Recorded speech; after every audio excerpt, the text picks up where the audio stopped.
Chapter 2. Post-Mortem. My father once told me that the downside of having a driver was that it makes you forget how to get anywhere on your own. It's a double-edged sword, he would tell me. On the one hand, you're able to free your mind up to think unencumbered. However, if you ever have to drive somewhere yourself, you find that you've lost the instincts. For that reason, I've always made special effort to pay more attention when someone else is driving.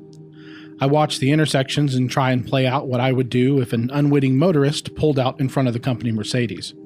I watch the landmarks, the potholes, the traffic patterns, even the faces of the people on the sidewalk. A childish part of me sometimes even pretends that I'm looking for a friend in the crowd, like I would do in the dining hall during my days at Hockaday. My parents thought that an all-girls boarding school would allow me to learn distraction-free, and so the Hockaday school was the natural choice. I spent every Monday through Friday during the school year living on campus, even though my parents' house in Flower Mound was only 30 minutes down the road. My house in Flower Mound. If I'm honest, after my mom died, I often thought of the day when the house I grew up in would be mine. But I never would have wanted... "Is the temperature okay back there, Miss Wendy?" Parker asked me from the front seat, shattering my train of thought. I looked out the window just in time to see that we had completed the half circle of the Lamar exit off of I-30. "Yes," I said mechanically. "It's fine." The interior temperature of the Mercedes was not really at the forefront of my mind. I felt a knot forming in my stomach as I began to recognize the surrounding landmarks. Across the intersection from where the car sat on the west corner was a small liquor store, and opposite it on the east corner was a combination movie theater and restaurant.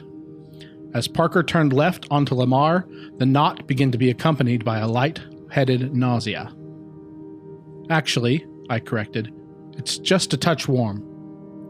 I saw in the rearview mirror that he briefly furrowed his brow at my request. "Yes, ma'am," he said simply as he reached to adjust the air. I learned long ago to read the small, involuntary expressions that cross people's faces before they rein in their emotions. I found them to be a far more accurate indicator of how people are feeling than simply what they say. Micro-expressions, I've heard them called. "Is that a problem?" I said, far more curtly than I intended. "No, ma'am. Of course not." I knew exactly why he was unsure. The interior of the Mercedes wasn't actually warm. It just felt that way to me. Even with the heater on, the December air had an obvious presence in the vehicle. "Are you feeling all right, Miss Wendy?" he asked. I watched out the passenger side rear window as we passed Gilly's Saloon and Music Hall. To the southeast, the modern-looking shape of the Dallas Police Department headquarters crept into view. "No," I said with a heavy sigh. "No, I'm not." Parker's eyes watched me through the rearview mirror. They contained the wisdom and softness that came only with age and a life lived for others. He knew exactly what to say, but more importantly, he knew when to say absolutely nothing. "It's just all too familiar," I added. "You haven't driven down this way since the investigation wrapped up?" he asked. I nodded gently. "I understand," he said softly. "Would you like me to go in with you?" "Would you?" "Of course, Miss Wendy." As he answered, we turned into the guest parking lot just past the main building. Parker pulled the car into a spot and shifted it into park. I reached for the purse on the seat next to me. I ran my hand across the pebbled, blush-colored leather. That Kate Spade purse was the last birthday gift my father had given me. It had arrived in the mail May 4th on the dot, even though we hadn't spoken since the previous Christmas. My grip tightened against the stiff leather. "He's gone," I whispered to myself. "He's really gone." My face contorted briefly as I fought to keep the tears at bay. After a moment, I regained my composure and straightened my back. My father's words in my head demanding decorum. Decorum in all things. I tapped on the screen mounted on the back of the seat in front of me and selected mirror mode. The display switched to the feed from a small camera installed just above the screen so I could check my appearance.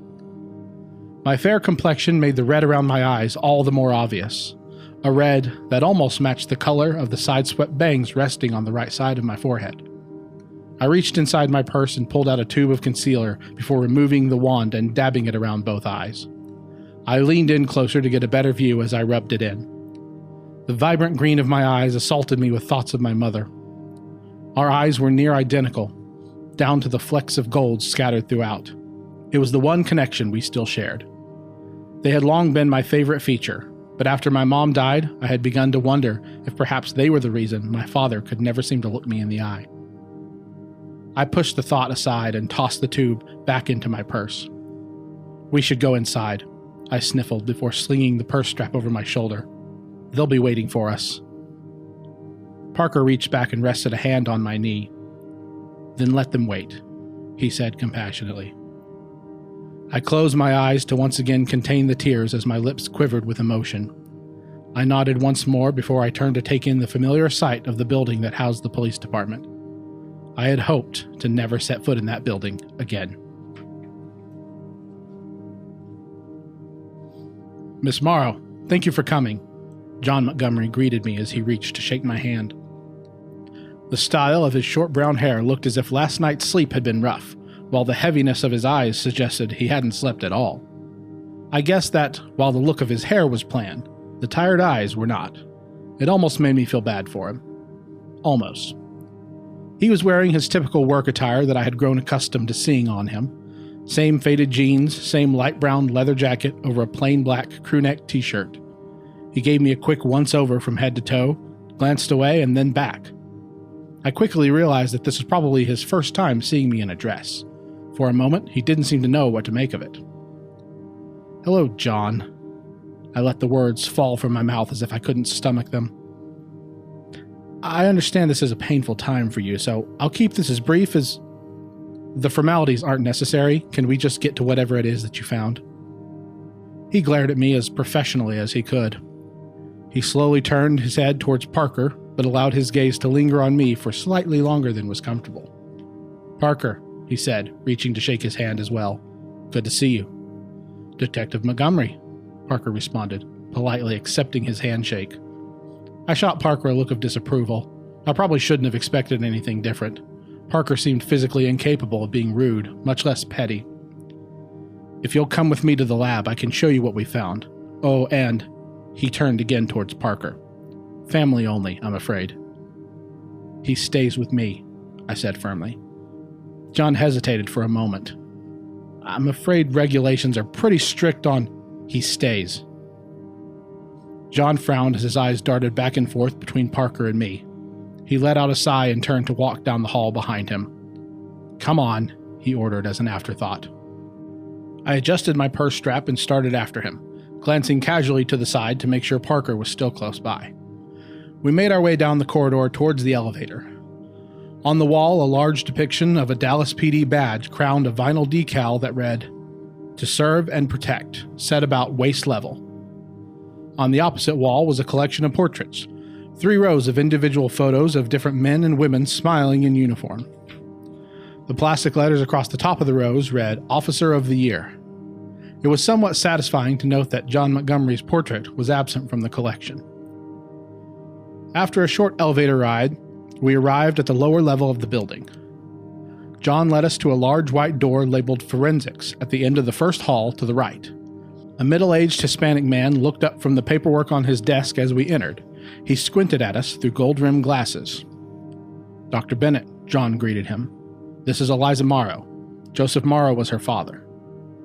"Ah, yes." He stood upon receiving that information. "So sorry for your loss, dear." Despite his Latin appearance, I detected a hint of an Australian accent. His facial expression also told me that his condolences was merely a formality. No doubt it was the result of some sort of sensitivity training. I couldn't blame him too much. The sort of work he did would certainly necessitate detachment. "Thank you," I answered with sincerity equal to his own. "So," he said as he clapped his hands together, almost gleefully, "the reason we called you in is because we noticed some anomalies in your father's autopsy." "Anomalies?" I repeated. "Yes, an anomaly is something a bit out of place. A sort of..." "I know what an anomaly is. What kind of anomaly?" "Ah, of course. You see, the report states that the cause of your father's death was an automobile accident, one that resulted from drunk driving. John nodded in confirmation. He had found himself a place just inside the door to lean against the wall. He was either trying to look cool or detached. Honestly, I didn't really care which. I assumed he was the one who wrote the aforementioned report. And that is correct, Dr. Bennett continued. Well, it's correct that his death resulted from the crash. However, his blood alcohol levels were wildly inconsistent with intoxication of that magnitude. His BAC registered at a mere 0.043%, which is barely over half of the legal limit. So not only should he have been physically able to drive, but he was well within the law to do so. I felt the knot in my stomach tightening again. Then why was I told it was a drunk driving accident? I said, my tone sharpening. Dr. Bennett seemed unprepared to answer. He was seen leaving the Irishman just before the accident, John interjected. 15 minutes later, he missed the I-35 exit off of the turnpike and hit the concrete divider at about 90 miles an hour. So if he wasn't drunk, then what happened? I asked, increasingly afraid of the answer. Was it a heart attack or some kind of seizure? It's not that simple, John said before shooting a discreet glance towards Dr. Bennett. I turned my attention back to the doctor and waited for him to elaborate. He started hesitantly. Yes, well, I'm afraid there's a bit more. You see, when something on an autopsy is just a little off like this, we tend to dig a little deeper. That's why you had to wait a little while before you could bury him. After examining the body a little closer, I found what appeared to be a pinprick of some sort on the back of his neck, just about an inch up in the hairline. I never would have noticed if it wasn't for the inconsistency. Show her the pictures, John suggested. Well, Dr. Bennett looked around the room briefly. For the moment, I seemed to have misplaced the photos. Just as it had in the car, the knot in my stomach was shifting to an overwhelming nausea. That's okay, I said weakly as I rested both hands on my lower torso. I don't really want to see them. Dr. Bennett paused for a moment, then nodded as if he hadn't considered that possibility. Anyway, he continued casually, usually a pinprick on the body is an indicator that some sort of foreign element or toxin was introduced into the victim's system.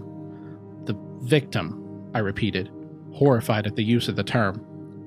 Show her the results of the GC. John motioned impatiently towards the papers that Dr. Bennett had been studying on his desk when we arrived. Yes, the doctor said excitedly as he moved towards the desk. We ran a few samples through the gas chromatograph to see if we could isolate the substance. It's a fascinating process where the sample is injected into a sort of glass tube that...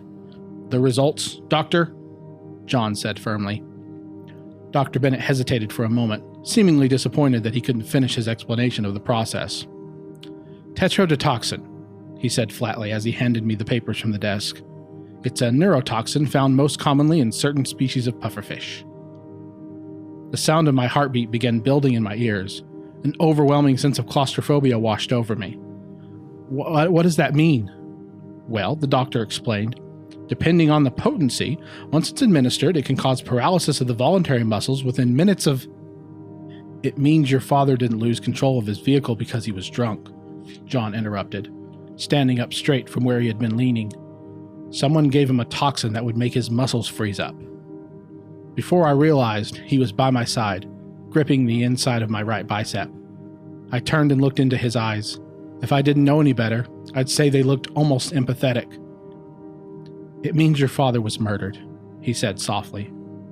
The pounding of my heart was almost deafening in my ears now. The edge of my vision began to bend and distort. Why? I gasped for breath and then tried again. Why wasn't I told any of this?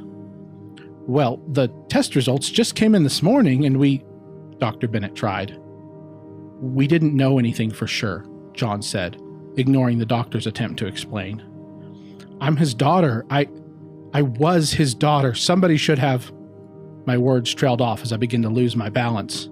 Everything in the room was moving and shifting. I placed a hand against my chest as I struggled to catch my breath. John's grip on my arm tightened. It felt like my lungs were collapsing. Parker. John's voice sounded hollow and distant, as if it came from the other side of the wall. Bring that chair over. Dr. Bennett, can you get her some water? From the cooler at the top of the stairs is fine. His hands guided me down gently into the chair. Before I knew it, Parker was kneeling on the floor to my left. Breathe, Miss Wendy. His voice echoed. Just breathe. I reached with both hands and gripped the fabric of his suit sleeve, as if the floor had given way and it was the only thing that could keep me from falling into the pit below. Parker, don't leave, I pleaded, suddenly terrified of being alone. Parker, I should have been there. I should have been with him. I should have answered when he called. Dr. Bennett appeared at my other side and pushed a small paper cup towards my hand. I tried to reach for it, but my hand wouldn't release from Parker's sleeve. I could see his mouth moving, but could no longer hear the sounds. My vision was now so distorted that ceiling and floor had no distinguishable borders, and both had morphed into a single shifting, amorphous nightmare. I should have, I muttered, just before the room went dark.